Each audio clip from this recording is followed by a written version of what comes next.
അതൊരു വിശ്വാസമല്ല, അത് തെറ്റിദ്ധാരണയാണ്.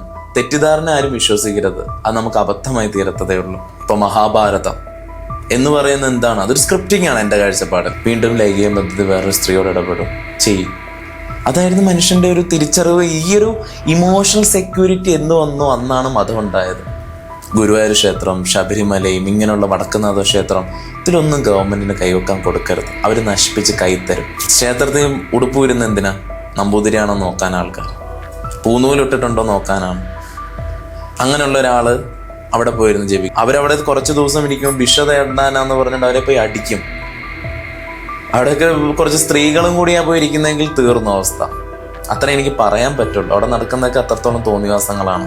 പല ക്ഷേത്ര ചുറ്റുപാടുകളിലും രാത്രി നടക്കുന്ന തോന്നിവാസങ്ങൾ വളരെ വലുതുമാണ്. എൻ്റെ കൺമുമ്പിൽ കാണുന്നതുകൊണ്ട് എനിക്ക് പറയാൻ പറ്റും. ചക്കുളത്തമ്പലത്തില് ഷട്ടഴിക്കണമെന്നല്ല, ഉയർന്ന ഊർജ്ജമുള്ള ക്ഷേത്രം തന്നെ.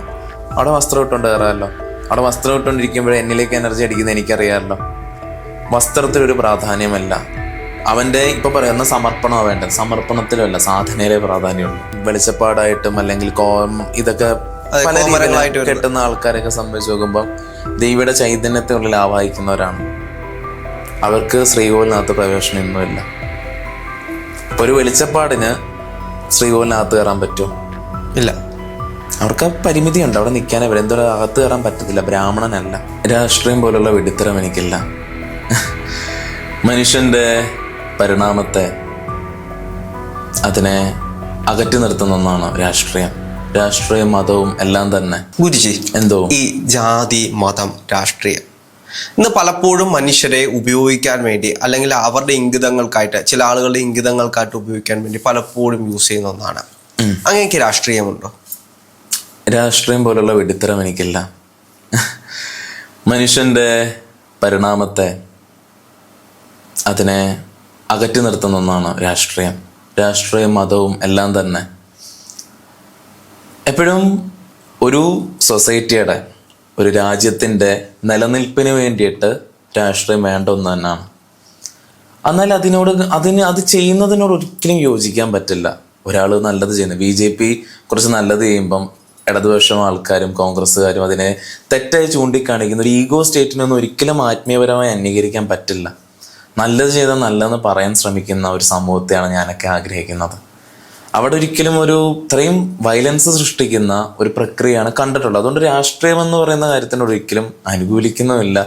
എന്നാലും രാഷ്ട്രബോധം ഉണ്ടാവേണ്ടേ? തീർച്ചയായിട്ടും അതുകൊണ്ടാണ് ഞാൻ പറഞ്ഞത്, രാഷ്ട്രബോധം വേണം. അതിൽ ആരാണോ നല്ലത് ചെയ്യുന്നത് അതിനെ അംഗീകരിക്കുന്ന ഒരു ജനതയായിരിക്കണം വേണ്ടത്. അപ്പോൾ നല്ല ഒരു പ്രൈം മിനിസ്റ്റർ അല്ലെ നല്ലൊരു CM ഒരു സ്റ്റേറ്റിൻ്റെ, അവർ നല്ല കാര്യം ചെയ്യുമ്പോൾ അതിനെ സപ്പോർട്ട് ചെയ്യുന്നതും അതിനെ വളർത്താൻ പറ്റുന്ന രീതിയിലായിരിക്കണം ഒരു ജനത മുൻകൈ എടുക്കേണ്ടത്. അവരെ മുന്നോട്ട് കൊണ്ടുപോകണം. അതായിരിക്കണം എപ്പോഴും രാഷ്ട്രീയത്തിൻ്റെ പശ്ചാത്തലം. പിന്നെ ഇപ്പം എന്നെ സംബന്ധിച്ച് നോക്കുമ്പം ഞാനും വോട്ട് ചെയ്യുന്ന ഒരാൾ തന്നെയാണ്. ഞാനും മാറി നിൽക്കുന്നില്ല. അത് ഒരു വ്യക്തിയെയും അവർ ചെയ്യുന്ന കുറച്ച് അനലൈസ് ചെയ്തുകൊണ്ട് ചെയ്യാറുണ്ട്. അപ്പോൾ അത് നമ്മുടെ ഒരു വ്യക്തിപരമായുള്ള ഒരിക്കലും ഒരു ഇന്റൻഷൻ അല്ല. എൻ്റെ അച്ഛൻ കമ്മ്യൂണിസ്റ്റുകാരനാണെന്നും എൻ്റെ അമ്മ കോൺഗ്രസ് ആണെന്നും വെച്ചുകൊണ്ടല്ല വോട്ട് ചെയ്യുന്നത്, അല്ലെ മറ്റുള്ളവരുടെ ഒരു വാക്കിലല്ല. നമുക്ക് മനസ്സിലാകുന്ന നമ്മുടെ തിരിച്ചറിവിൻ്റെ പുറത്ത് നമ്മൾ കയറി നമ്മളെ ഒരു ഭാരതീയൻ എന്നുള്ള നിലയിൽ ചെയ്യും. നമ്മുടെ അവകാശമാണ് അവകാശം. അതിലൊരു രാഷ്ട്രീയം എന്ന് പറഞ്ഞ് പല ആൾക്കാരും കാണിച്ചു കൂട്ടുന്ന നാടകത്തിനോട് ഒരിക്കലും, അതുകൊണ്ടാണ് അതില്ല എന്ന് പറയുന്നത്. ഈ മതത്തെയും ജാതിയും അങ്ങ് വിശ്വസിക്കുന്നുണ്ടോ? മതത്തിലും ജാതിയിലും? അല്ല, വിശ്വസിക്കുക എന്ന് പറയുന്നതിനുപരി തന്നെ അതിന് എന്ത് വിശ്വസിക്കണം? അതിനൊരു റീസൺ ഇല്ല. അതൊരു വിശ്വാസമല്ല, അത് തെറ്റിദ്ധാരണയാണ്. തെറ്റിദ്ധാരണ ആരും വിശ്വസിക്കരുത്, അത് നമുക്ക് അബദ്ധമായി തീരത്തതേ ഉള്ളൂ. മതം എന്ന് പറയുന്നത് മനുഷ്യന്റെ ഒരു ഭ്രമമാണ്. ഏത് ഈശ്വരനാ ജാതിയെ സൃഷ്ടിച്ചത്? മനുഷ്യൻ തന്നെയാണ്. അപ്പൊ മനുഷ്യന്റെ ഒരു ഇന്റൻഷനാണ്. ഇപ്പൊ മഹാഭാരതം എന്ന് പറയുന്നത് എന്താണ്? അതൊരു സ്ക്രിപ്റ്റിംഗ് ആണ് എൻ്റെ കാഴ്ചപ്പാടിൽ. കുറച്ച് ആൾക്കാർക്ക് പടപൊരുത്തുവാനും ചിലത് പിടിച്ചെടുക്കുവാനും വേണ്ടി. അത് തെറ്റിദ്ധരിക്കല്ല ഒരിക്കലും. ഞാൻ പറയുന്ന ഒരു രാഷ്ട്രീയത്തിനെയും അടിസ്ഥാനപ്പെടുത്തിയിട്ടല്ല. പക്ഷെ എല്ലാ കഥകളിലും ഒരു നരേഷൻ ഉണ്ട്. അതിൽ എല്ലാം തന്നെ ഒരു മനുഷ്യന്റെ ഇന്റൻഷനും ഉണ്ട്, ഒരു വ്യക്തിയുടെ ഒരു ഇന്റൻഷൻ ഉണ്ട്. എന്തിലും തന്നെ സ്വർഗലോകത്തിനെ കുറിച്ച് ഒരു ഇന്റൻഷൻ ഉണ്ട്. അതെല്ലാം തന്നെ ഒരു കമ്മ്യൂണിറ്റി ബിൽഡ് ചെയ്യുകയാണ്. നിങ്ങൾ ആരെങ്കിലും ഗ്രൂപ്പിൽ പോയി അകപ്പെട്ട് കഴിഞ്ഞാൽ നിങ്ങൾക്ക് നിങ്ങളെ അറിയാൻ പറ്റില്ല. നിങ്ങൾ അവരോട് ഒപ്പം നിൽക്കുന്ന അവരുടെ ചിന്താഗതിയിലേക്ക് അവർ കൊണ്ടുപോകും. അവരുടെ വിശ്വാസ പ്രമാണങ്ങളെ നമ്മളെ അടിച്ചേൽപ്പിക്കും. അതുകൊണ്ട് മതം എന്ന് പറയുന്നത് ഒരു പ്രാന്തമാണ്. മതമല്ല ആത്മീയത. ആത്മീയത വ്യത്യസ്തമാണ്. ആത്മീയത വ്യത്യസ്തമാണ്, ആത്മീയത തിരിച്ചറിവാണ്. മതം എന്ന് വെച്ചാൽ ഈഗോയുടെ അങ്ങേറ്റത്തൊന്നാണ്. അങ്ങ് ചിന്തിച്ചാൽ മതി. ഇന്ന് തന്നെ നമ്മുടെ ക്ഷേത്ര സമ്പ്രദായ രീതിയിൽ എത്രയോ താഴ്ന്ന ജാതിയിലുള്ള ആളുകൾ പൂജാ സമ്പ്രദായം പഠിക്കുന്നുണ്ട്. ക്ഷേത്രങ്ങളിൽ പൂജയ്ക്ക് ചെല്ലുമ്പോൾ എത്ര ആൾക്കാരെ, ഒരു പല വിഭാഗത്തിലും ഈഴോ വിഭാഗത്തിൽപ്പെട്ട ആൾക്കാരെ ശബരിമലയിൽ എടുത്തിട്ടുണ്ട്. ഇന്നും ബ്രാഹ്മണന് കൊടുക്കുന്ന ഒരു മുൻകൈ വലുതാണ്. എന്തുകൊണ്ടാണ്? മതം തെറ്റിദ്ധരിപ്പിച്ചിരിക്കുന്ന ഒന്നുകൊണ്ട്. ഇപ്പം നായരും ബ്രാഹ്മണനും ഈഴവനും, അതിൽ താഴ്ന്നതല്ല ഹിന്ദുവിൽ താഴ്ന്ന ജാതിക്കാർ, അവർക്ക് കൊടുക്കുന്ന ഒരു മൂല്യം എത്രത്തോളമാണ് ആത്മീയതയിൽ. ഒരു തന്ത്രശാസ്ത്രം പഠിച്ചാൽ അല്ലെങ്കിൽ ഒരു ശ്രീവിദ്യ പഠിച്ചു കഴിഞ്ഞാൽ അവർക്ക് ക്ഷേത്രത്തിൽ എത്രത്തോളം പ്രാധാന്യം കൊടുക്കും. അതെ, ജനിക്കുമ്പോൾ തന്നെ ആരും പൂനൂലുകൊണ്ടൊന്നും അല്ലല്ലോ വരുന്നത്, ഒരിക്കലും അല്ല. അപ്പം മനുഷ്യൻ സൃഷ്ടിക്കുന്ന ഇത് സമൂഹത്തിൽ ഇന്നും ദോഷം ചെയ്യുന്നുണ്ട്. ഇന്നും ദോഷം. ഒരു വ്യക്തി തമ്മിൽ ഇഷ്ടപ്പെട്ടു, ഒരു വ്യക്തി, അയാളൊരു ബ്രാഹ്മണനും ഒരു താഴ്ന്ന ജാതിയിലുള്ള ഒരാളും തമ്മിൽ ഇഷ്ടപ്പെട്ടു. അവർ തമ്മിൽ കല്യാണം കഴിച്ച് ജീവിക്കുമ്പോൾ ഉണ്ടാവുന്ന എന്താ? അവരിൽ മതം കൊണ്ടുണ്ടാക്കുന്ന പ്രാന്തല്ലേ? അങ്ങ് ചിന്തിച്ചാൽ മതി. കുറേ വർഷങ്ങൾക്ക് മുമ്പ് ഇവിടെ എങ്ങനെയായിരുന്നു? മനുഷ്യൻ അങ്ങോട്ടും ഇങ്ങോട്ടും ലൈംഗിക ബന്ധത്തിൽ ഏർപ്പെടും, കുട്ടികളെ ഉണ്ടാകും, കൊച്ചുങ്ങളെ പറഞ്ഞുവിടും, വീണ്ടും ലൈംഗിക ബന്ധത്തിൽ വേറൊരു സ്ത്രീയോട് ഇടപെടും, ചെയ്യും. അതായിരുന്നു മനുഷ്യന്റെ ഒരു തിരിച്ചറിവ്. ഈ ഒരു ഇമോഷണൽ സെക്യൂരിറ്റി എന്ന് വന്നു അന്നാണ് മതം ഉണ്ടായത്. മനുഷ്യൻ എന്നാണോ കുറച്ചുകൂടും ഒരു കുടുംബം, ഒരു ഫാമിലി, കുറച്ച് സൗകര്യങ്ങൾ, ഇത് വന്നപ്പോഴാണ് മതവും ഇത്രയും ഏറെ ഇൻഫ്ലുവൻസ് ആയത്. എന്നുവെച്ചാൽ എല്ലാ മനുഷ്യനും പേടിയുള്ള ഒരു കാര്യമാണ് മരണം. മരിച്ചതിന് ശേഷം എന്തോന്നുണ്ട്, അത് സുഖ സൗകര്യം കൂടി ഉള്ളതാണ്, പിന്നെ പറയുകയും വേണ്ട, മനുഷ്യന് ഇഷ്ടപ്പെട്ടു. പക്ഷെ ഇന്നും നമ്മുടെ നാട്ടിലെ ഇച്ചിരി വലിയ പ്രമാണിമാരുടെ അല്ലെങ്കിൽ ഉയർന്ന ഗോത്ര വിഭാഗത്തിൽ നിൽക്കുന്ന ആളുകൾ എന്നൊക്കെ പറയുന്ന അവരുടെയൊക്കെ ആത്മീയത എന്ന് പറയുന്നത് ഒരു ക്ഷേത്രത്തിന്റെ ഭരണം പിടിച്ചടക്കുക, അത് മറ്റാർക്കും കൊടുക്കാതെ അവരുടെ കൈകളിൽ തന്നെ കൊണ്ടു നടക്കുക, അതൊക്കെയാണ് അവരെ സംബന്ധിച്ച് അവരുടെ ആത്മീയത. അല്ല, ഞാൻ പറയട്ടെ, ക്ഷേത്രങ്ങൾ എപ്പോഴും ഭക്തർക്ക് വിട്ടുകൊടുക്കണം. ഗുരുവായൂർ ക്ഷേത്രം, ശബരിമലയും ഇങ്ങനെയുള്ള വടക്കുന്നാഥ ക്ഷേത്രം, ഇതിലൊന്നും ഗവൺമെന്റിന് കൈവെക്കാൻ കൊടുക്കരുത്. അവർ നശിപ്പിച്ച് കൈത്തരും. ഇന്ന് ഗവൺമെന്റിന്റെ കേരള ദേവസ്വത്തിന്റെ കയ്യിൽ ഇരിക്കുന്നത് കൊണ്ടാണ് കേരളത്തിലെ ക്ഷേത്രങ്ങൾ ആത്മീയത വളരാത്തതെന്ന് ഞാൻ പറയും. ദേവസ്വം എന്ന് ഇതൊക്കെ കൈപ്പറ്റുന്നു, അവരുടെ ഇന്റൻഷൻ മണി മോട്ടീവ് മാത്രമാണ്. എന്നാലൊരു ഭക്തനെ സംബന്ധിച്ച് നോക്കുമ്പോൾ അവിടെ ഭക്തന് ദേവനാണ് പ്രാധാന്യം. അവൻ ഭഗവാനിൽ നിന്ന് കക്കാൻ നോക്കില്ല, അവിടെ സാധ്യതയ്ക്കുള്ള അവസരം തുറന്നു കൊടുക്കും, അവന് അതിനെ വർഷിപ്പ് ചെയ്യും.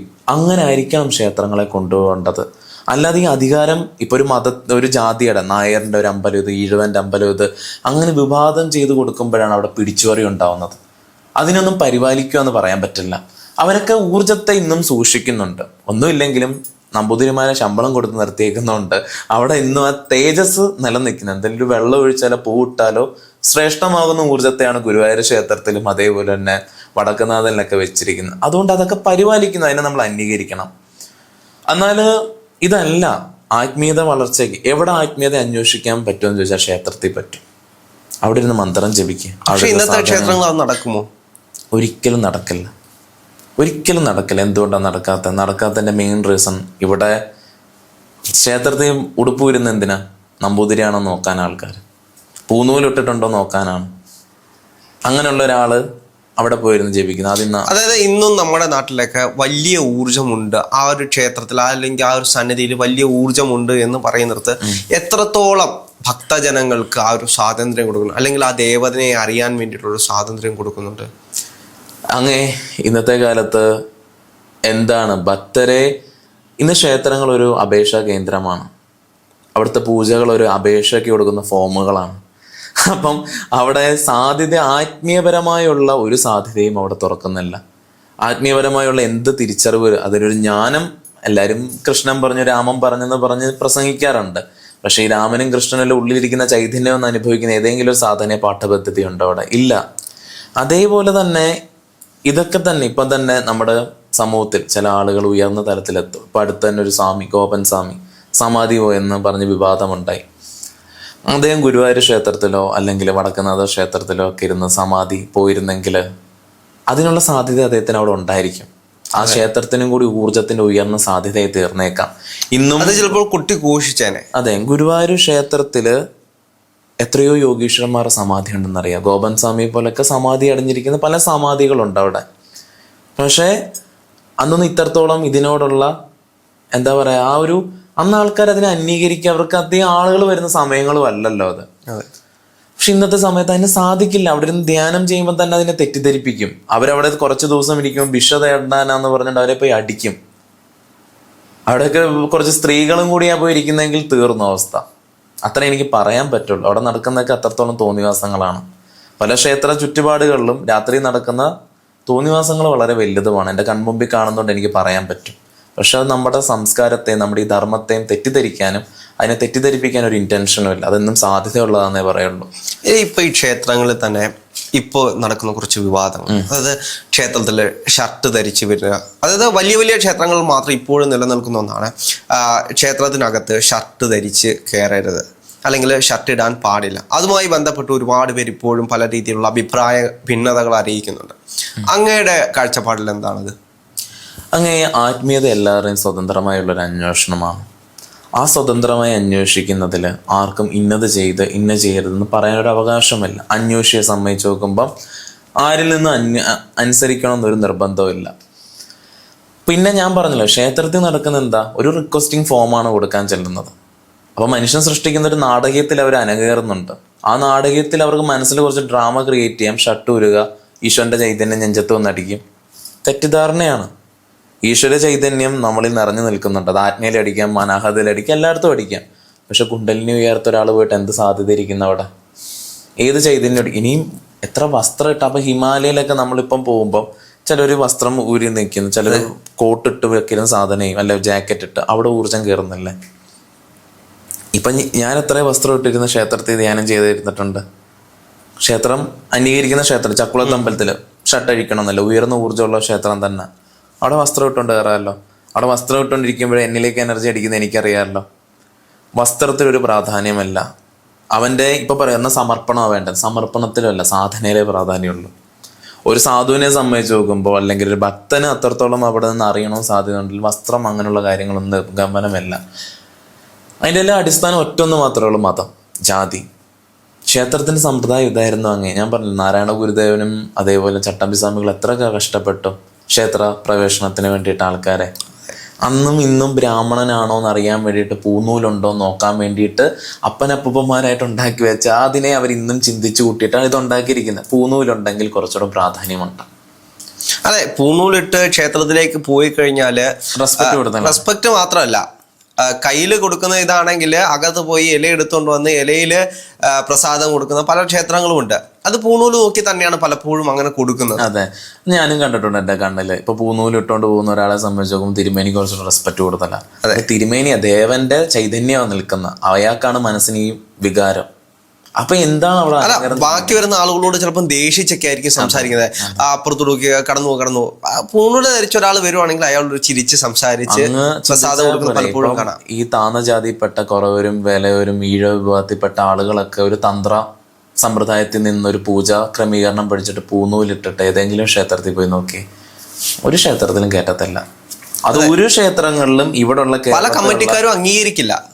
എന്തുകൊണ്ട്? അവർക്ക് ഈശ്വരനിൽ നിന്ന് അകന്നു നിൽക്കുന്നതാണ് ഇവരുടെ പറച്ചില്.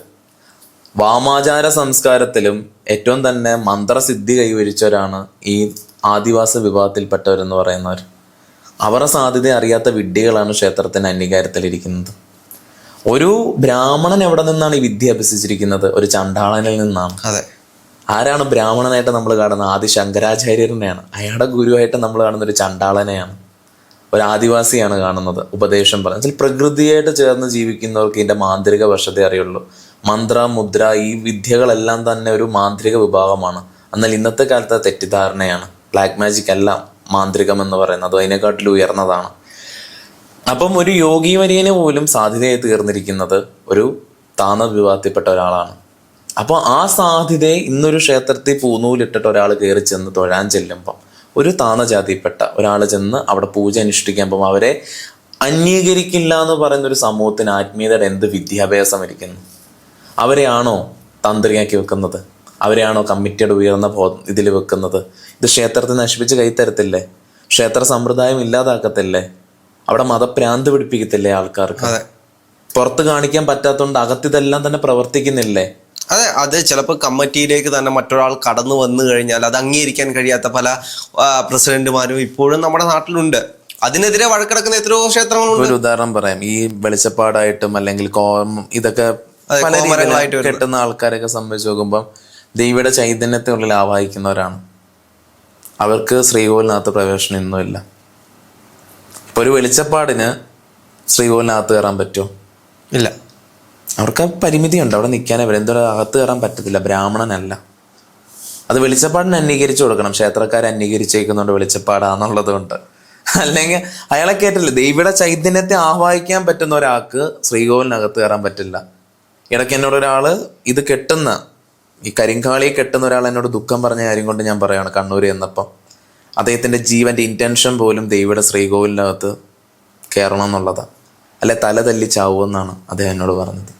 അത്രത്തോളം ആഗ്രഹമുണ്ട്. ഒരാളുടെ ആഗ്രഹം, ആത്മീയത എന്ന് ഒരു കോമരം കിട്ടുന്ന ആളെ നമ്മള് കോമരം കിട്ടി ആ ഭഗവതി അല്ലെങ്കിൽ ആ ദേവതയെ ആവാഹിച്ചു കഴിഞ്ഞാൽ അവരെ ദേവതാ തുല്യമായ തന്നെയാണ് നമ്മൾ കാണുന്നത്. ആ ദേവതയെ പോലും അംഗീകരിക്കാൻ ഇന്നും പല ആളുകൾക്കും കഴിഞ്ഞിട്ടില്ല. ഇപ്പൊ കൊടുങ്ങല്ലൂർ ക്ഷേത്രത്തിൽ എത്രയോ ആൾക്കാരാണ് ദേവിയുടെ ഊർജ്ജത്തെ ചൈതന്യം ഉള്ളിൽ കയറ്റിയിട്ട് വരുന്നത്. അവർ അമ്പലത്തിനകത്ത് കയറ്റുന്നുണ്ടോ? അവർ അമ്പലത്തിനകത്ത് ശ്രീകോവിലിനകത്ത് കയറുള്ള അംഗീകാരമുണ്ട്. അത് കയറ്റണമെന്നൊന്നും നിർബന്ധമില്ല. അതിനെ അംഗീകരിക്കാൻ മടിയാണ് നമ്മൾ ചൂണ്ടിക്കാണിക്കുന്നത്. എന്തിനാണ് ഇത്രയും മടി? എനിക്കിപ്പം ദേവതയോട് ഇഷ്ടമാണ്, ദേവനോട് ഇഷ്ടമാണ്, ഞാൻ പൂജ പഠിച്ചു, ഞാൻ പൂജ ചെയ്യാൻ ക്ഷേത്രത്തിനകത്തോട്ട് കയറുന്നു. എൻ്റെ ആഗ്രഹമല്ല അവിടെ ഇരുന്ന് ആ സ്റ്റേറ്റ് എക്സ്പീരിയൻസ് ചെയ്യണമെന്ന്, അതിനെ ഒന്ന് അഭിഷേകം ചെയ്യണമെന്ന്. എൻ്റെ ആഗ്രഹത്തെ അംഗീകരിച്ചു തരാത്ത എന്തുകൊണ്ട്? മതം എന്ന് പറയുന്ന പ്രാന്തമുണ്ട്. നമ്മൾ എങ്ങനെയാണ് ഒരു വ്യക്തി ശ്രേഷ്ഠനാണെന്ന് മനസ്സിലാക്കുന്നത്? ആ വ്യക്തിയുടെ സാധന ചെയ്ത ആ വ്യക്തി എത്രത്തോളം ഉയർന്നെത്തിയിട്ടുണ്ടെന്ന് അടിസ്ഥാനപ്പെടുത്തിയ, ജാതിയിലല്ല. ക്ഷേത്രത്തിൽ ഒരാളെ എങ്ങനെ അംഗീകരിക്കുന്നത്? ഒരു വ്യക്തി സാധനാ പദ്ധതിയിലൂടെ കടന്നുപോയി ആ വ്യക്തി മന്ത്രജപം കൊണ്ടും ആ സിദ്ധികളെല്ലാം കൈവരിച്ച്, അല്ലെങ്കിൽ ആ വ്യക്തിയിൽ സാധനയുടെ അല്ലെങ്കിൽ ഉയർന്ന ഊർജ്ജം അദ്ദേഹത്തിൽ ഉണ്ടെന്നറിയുമ്പോൾ ആ വ്യക്തി അംഗീകരിക്കേണ്ട ഒരു സമൂഹത്തെയാണ് ആവശ്യം. അത് പെലയനാവാം, കുറവനാവാം, ഈഴവനാവാം, നായരാവാം. ബ്രാഹ്മണന് മാത്രമുള്ളതല്ല ക്ഷേത്രം. അതെ, ഏതൊരു സാധകനുമുള്ളതാണ് ക്ഷേത്രം. ആ സാധ്യത ഉപയോഗിക്കണം. എന്നുവെച്ചാൽ എന്തുകൊണ്ടത് പറയാൻ കാര്യം, അങ്ങൊരു സാധകനാണെങ്കിൽ, അങ്ങക്ക് ഈശ്വരീയ ശക്തി അങ്ങയുടെ ഉള്ളിൽ പ്രവേശിക്കുന്നുണ്ടെങ്കിൽ, വെളിച്ചപ്പാട് ഇപ്പം ശ്രീകോവിലിൽ കയറി പൂജ ചെയ്യുകയാണെങ്കിൽ ആ വെളിച്ചപ്പാടിലൂടെ 10,000 പേർക്ക് ആ ചൈതന്യത്തെ കൊടുക്കാൻ പറ്റും. ആ ദേവതയിൽ നിന്ന് ആ നമ്പൂതിരിക്ക് ആ ചൈതന്യത്തെ ആവാഹിക്കാൻ പറ്റില്ല. അവൻ കൈകളുകൊണ്ട് കാണിക്കത്തേ ഉള്ളായിരിക്കും, മനസ്സിന്റെ ഭാവന കൊണ്ട്. എന്നാൽ ആ തേജസ്സിനെ ആവാഹിക്കാൻ പറ്റുന്ന ഒരാൾക്ക് അതിനെ കൊടുക്കാനും പറ്റും. ആ നാളത്തെ പ്രകാശമായി തീരും. ഈ തിരിച്ചറിവിനെയാണ് ഇവർ മതം കൊണ്ട് ഇല്ലാതാക്കുന്നത്, ജാതി കൊണ്ട് ഇല്ലാതാക്കുന്നത്. ഈ സാധ്യതയല്ല തുറന്നു കാണിക്കേണ്ടത്. ഇതിന് എന്നും ആവശ്യമാണ്. ഇതാണ് എപ്പോഴും ആവശ്യം. മതം സൃഷ്ടിച്ച് മതവും ജാതിയും ഉണ്ടെങ്കിൽ ഈ ഉയർന്ന സാധ്യതകളെ നമുക്ക് കാണാൻ പറ്റില്ല. ഭൂമി എന്നും ഉണ്ടാവും. ഇത് അവസാനിച്ചിട്ട് സ്വർഗലോകമൊന്നും വരുന്നില്ല, അല്ലെ സത്യയുഗവും ത്രേതായുഗവും ഒന്നും വരുന്നില്ല. ഭൂമി എന്നും ഈ നിലനിൽപ്പിലുണ്ടാവും. അന്നെല്ലാം മനുഷ്യന് പരിണാമം ആവശ്യമുണ്ട്. ഈ യുഗങ്ങളെല്ലാം മനുഷ്യന്റെ മനസ്സിനുള്ളിൽ തന്നെയല്ലേ? അല്ല, യുഗങ്ങളെന്ന് വെച്ച് കഴിഞ്ഞാൽ ഞാൻ പറഞ്ഞില്ല, ഭൂമി നിലനിൽക്കുന്നത് സൂര്യചന്ദ്രന്മാരുടെ അടിസ്ഥാനത്തിലാണ്. ഇപ്പൊ കലിയുഗം എന്ന് പറയുന്നത് എന്താണ്? സൂര്യനും ചന്ദ്രനും ഭൂമിയും തമ്മിലുള്ള അകൽച്ചയാണ്. ഇപ്പം ആധുനിക യുഗം പറയുന്ന ഒരു കാര്യമുണ്ട്, 108 ചന്ദ്രന്റെ അകൽച്ച ഭൂമിയായിട്ട്, സൂര്യന്റെ 108. അതുകൊണ്ടാണ് നമ്മൾ ജപം 108 എന്നൊക്കെ പറയുന്നത്. സത്യയുഗം, ത്രേതായുഗം എന്നൊക്കെ വെച്ച് കഴിഞ്ഞാൽ ഈ സൂര്യചന്ദ്രന്മാർ ഭൂമിയോട് ചേർന്ന് നിൽക്കും. അപ്പം മനുഷ്യൻ, ഇവിടെയുള്ള മാനവന്റെ എന്ത് ചെയ്യും? ബോധോദയം അല്ലെങ്കിൽ ആത്മജ്ഞാനം വളരെ വലുതായിരിക്കും. പറയുന്ന കാര്യം പെട്ടെന്ന് ഗ്രഹിക്കാൻ പറ്റും. ഈ പറയുന്നതെല്ലാം തന്നെ എൻ്റെയാന്നുള്ള തിരിച്ചറിവുണ്ടാവും. ഇത് അകലുമ്പം നമുക്ക് ഈ ഒരു ആത്മീയപരമായുള്ള കോൺഷ്യസ് കുറച്ച് കുറയും. ഇത് കൂടുമ്പം ഇത് വർദ്ധിക്കും. ഇപ്പം എന്തിനാണ് നമ്മൾ 114 വർഷങ്ങൾക്ക് ശേഷം വരുന്ന കുംഭമേളയാന്ന് പറയാനൊരു കാരണം? ആ ഒരു ഊർജം കുറച്ചുകൂടി കൂടി നിൽക്കുകയാണ് ഇത്രയും വർഷങ്ങൾക്ക് ശേഷം. അതുകൊണ്ട് സാധ്യത കുറച്ചുകൂടി തുറക്കപ്പെടുന്നുണ്ട്. ഞാൻ പറയുന്നത് വെച്ചാൽ എന്നും ഇത് സൂര്യചന്ദ്രന്മാരെ നമ്മുടെ നിയന്ത്രണത്തിലല്ല. അതെപ്പോഴും മാറിയും മറിഞ്ഞും വന്നിരിക്കും. ചിലപ്പോൾ ഈ വർഷം കൂടുതലാണ്, അടുത്ത വർഷം അത് കുറയും. അപ്പം മനുഷ്യൻ ആത്മീയത വളരെ അകലപ്പെട്ടു. എന്നാലും മനുഷ്യൻ എന്നും ഭൂമിയിലുണ്ട്. അങ്ങേക്കും തലമുറ വരും, അതിൻ്റെ അടുത്ത തലമുറ, അവർക്കെല്ലാം എന്നാണെങ്കിലും ആത്മീയപരമായി ശ്രേഷ്ഠത കൈവരിക്കണം. ഇന്ന് ഹാർഡ്വെയർ യൂണിവേഴ്സിറ്റിയുടെ പഠനങ്ങൾ പറയുന്നുണ്ട്, അടുത്ത 6 വർഷങ്ങൾക്കൊക്കെ മനുഷ്യൻ നേരിടാൻ പോകുന്ന ഏറ്റവും വലിയ സിറ്റുവേഷൻ മെൻ്റൽ പാനാമിക് എന്നുള്ളത്. ഈ മെൻ്റൽ പാനാമിക്കിന് ഒരു സൈക്കോളജിസ്റ്റിനോ ഒരു മെൻ്റലിസ്റ്റിനോ ഒരു ഹോസ്പിറ്റലിനോ പരിഹാരം കൊടുക്കാൻ പറ്റില്ല. മനുഷ്യൻ്റെ പ്രാണിക് എനർജി അല്ലെ മനുഷ്യൻ്റെ ലൈഫ് എനർജി വർദ്ധിച്ചാൽ മാത്രമേ ഇതിൽ നിന്ന് സൊല്യൂഷനുള്ളൂ. ഇന്ന് ഏറ്റവും കൂടുതൽ ആധുനിക ലോകത്തിലെ ഏറ്റവും കൂടുതൽ ടെക്നോളജിയും വെൽത്തും ഉള്ള രാജ്യമാണ് അമേരിക്ക. അവിടെയാണ് ഏറ്റവും കൂടുതൽ സൂസൈഡ് നടക്കുന്നത്. അപ്പം ഇങ്ങനത്തെ മനുഷ്യൻ്റെ ഈ സിറ്റുവേഷനെ മറികടക്കണമെങ്കിൽ അവനാരാന്നുള്ളൊരു ചെറിയൊരു തിരിച്ചറിവ് ഉണ്ടാവണം. മനസ്സിൽ നമുക്ക് അഫർമേഷൻസ് പറഞ്ഞാലും മനുഷ്യൻ ഭാവന കൊണ്ട് സൃഷ്ടിക്കാൻ പറ്റില്ല. അതിന് ഏറ്റവും ഉയർന്ന സാധ്യത എന്നത്തേക്ക് മുൻപേ അത് കണ്ടവരാണ്, സൗരയുഗത്തിൻ്റെ ഈ മാറ്റങ്ങളെ അറിഞ്ഞവരാണ് നമ്മൾ വിചാരിക്കും മനുഷ്യന്റെ ഒരു സിനിമ കാണുന്നത് പോലെ ഇന്ന ആൾ വരല്ല. യോഗികൾ എപ്പോഴും സൗരയൂഹത്തിന്റെ മാറ്റങ്ങളെ ശ്രദ്ധിക്കത്തുള്ളൂ. സൂര്യചന്ദ്രന്മാർ എത്രത്തോളം അകലും, 30 വർഷങ്ങൾ കഴിയുമ്പോൾ 50 വർഷങ്ങൾ കഴിയുമ്പോൾ എത്രത്തോളം അകലും, അതിന്റെ അടിസ്ഥാനത്തിലാണ് നമ്മൾ ക്ഷേത്രം നിർമ്മിക്കുന്നത്. ക്ഷേത്രം നിർമ്മിച്ച എന്താണ്? അതിന്റെ ജോമെട്രിക്കൽ ഫോം കണ്ടില്ല, ത്രികോണ രീതിയിൽ. ആ ജോമെട്രിക്കൽ ഫോമിൽ അതാത് രീതിയിലുള്ള ആ ഊർജത്തെ ആവാഹിക്കാൻ പറ്റും. സൂര്യനെയും ചന്ദ്രനെയും ഭൂമി ഒരേ സമയത്ത് കൊണ്ടുവന്ന് ഒരേ ഒരു പ്രക്രിയ നിർത്തി മനുഷ്യ പരിണാമത്തിന്റെ നട്ടലിലൂടെ ഊർജത്തെ കടത്തിവിടാൻ പറ്റുന്ന ഒരു സാധ്യതയാണ് ക്ഷേത്രം. ഈ സാധ്യതയെ യോഗികൾ സൗരയൂഹത്തിന്റെ കണ്ടതുകൊണ്ടാണ് ക്ഷേത്ര നിർമ്മാണത്തിന് പ്രാധാന്യം നൽകിയത്. നമുക്ക് 7 ചക്രങ്ങളും തുറക്കപ്പെട്ടാൽ മാത്രം 114 വർഷങ്ങളും നമ്മളിൽ അടിസ്ഥാനപ്പെടുത്തിയാൽ മാത്രമേ നമുക്ക് മോക്ഷപ്രാപ്തിയുള്ളൂ, നമുക്ക് തിരിച്ചറിവുള്ളൂ.